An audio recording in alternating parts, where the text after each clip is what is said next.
E quanta gente ci sta? Buongiorno a tutti e bentornati a Liberamente, variazioni e scorribande qui su Radio Libertà.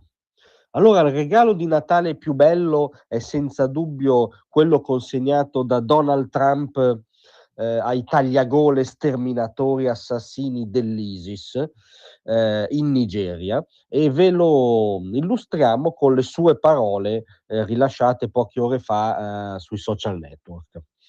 Questa sera, su mia indicazione in qualità di comandante in capo, gli Stati Uniti hanno lanciato un potente e letale attacco contro la feccia terroristica dell'ISIS nel nord-ovest della Nigeria, che ha preso di mira e ucciso brutalmente e principalmente cristiani innocenti, a livelli che non si vedevano da molti anni e persino da secoli.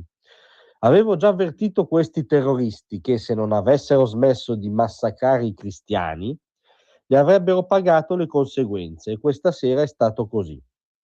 Il Dipartimento della Guerra ha eseguito numerosi attacchi perfetti, come solo gli Stati Uniti sono in grado di fare.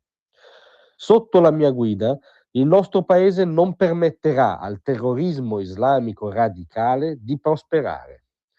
Che Dio benedica i nostri militari e buon Natale a tutti, compresi i terroristi morti, dei quali ce ne saranno molti altri se continueranno il loro massacro di cristiani.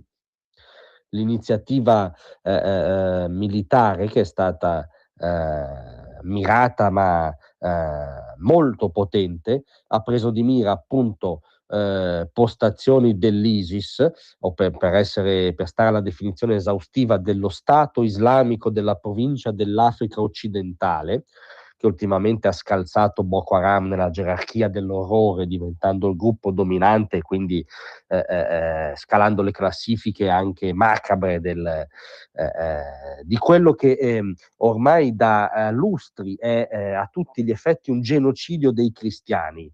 Genocidio non nel senso etnico, ma nel senso che è la caccia, il massacro sistematico di un tipo umano, antropologico, culturale e religioso, cioè il cristiano in Nigeria.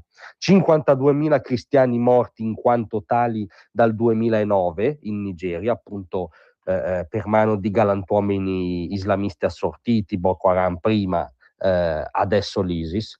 In Nigeria, se sei cristiano, hai 6,5 probabilità in più di morire di morte violenta, e quindi è a tutti gli effetti una caccia islamista al cristiano.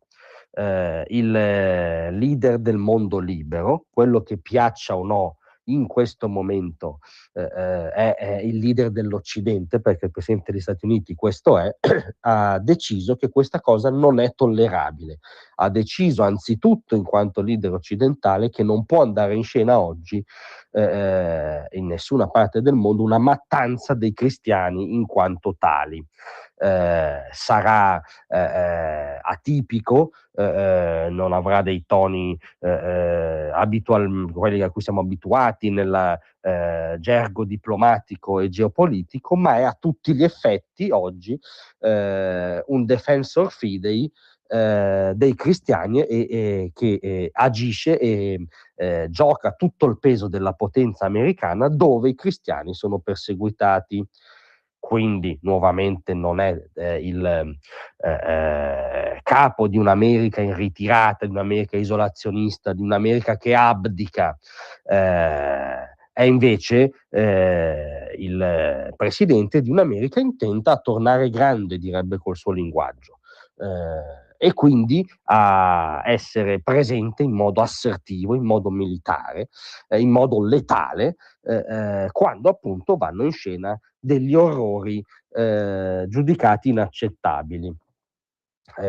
Questo piaccia o no, mentre invece l'altra parte dell'Occidente, l'evoluta, la colta, la diplomaticamente corretta Europa, rispetto al massacro dei cristiani in Nigeria, si è sempre girata dall'altra parte, nonostante sia il continente culla della cristianità prima che del cristianesimo, perché il cristianesimo poi ha a che fare con la coscienza individuale, la credenza individuale. La cristianità ci piaccia o no l'anima del nostro essere occidentali. Ebbene, questo Defensor Fidei col tupè d'oltreoceano se lo ricorda molto di più dei nostri illuminati governanti europei, e ha rifilato un bel regalo di Natale ai cristiani, anzitutto in Nigeria, colpendo duramente postazioni ISIS, uccidendo membri dell'ISIS,